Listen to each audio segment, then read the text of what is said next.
Lamine Kapi Camara vous donne rendez-vous aux 72 heures du livre de Conakry avec 2 nouvelles publications pour cette 17e édition.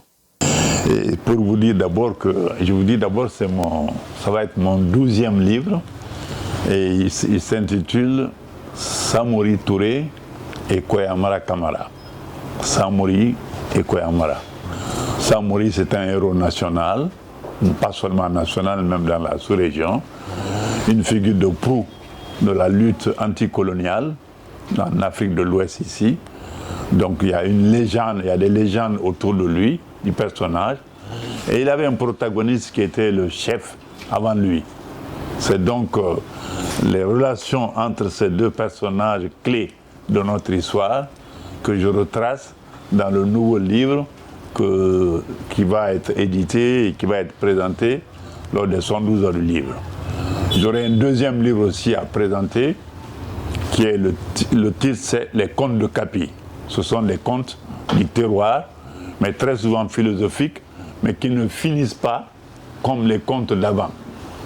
Par exemple, il y a des animaux, beaucoup d'animaux, mais je ne finis jamais mes contes qui parlent des animaux en les tuant.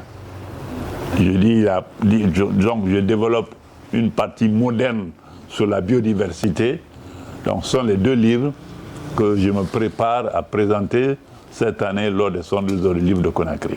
L'ancien ministre, ancien ambassadeur, est un fidèle de la fête du livre en Guinée. J'avoue que depuis que les 112 heures ont commencé, je n'ai jamais été absent pour la présentation d'un nouveau titre.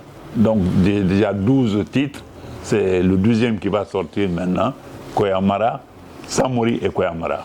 Extrait de son dernier livre, 3e prix du livre guinéen, récompense initiée par la Fondation Orange pour Notugol ou l'épreuve de virginité, publié chez l'Harmattan Guinée en janvier 2024. Asanatou et Asanatou étaient des jumelles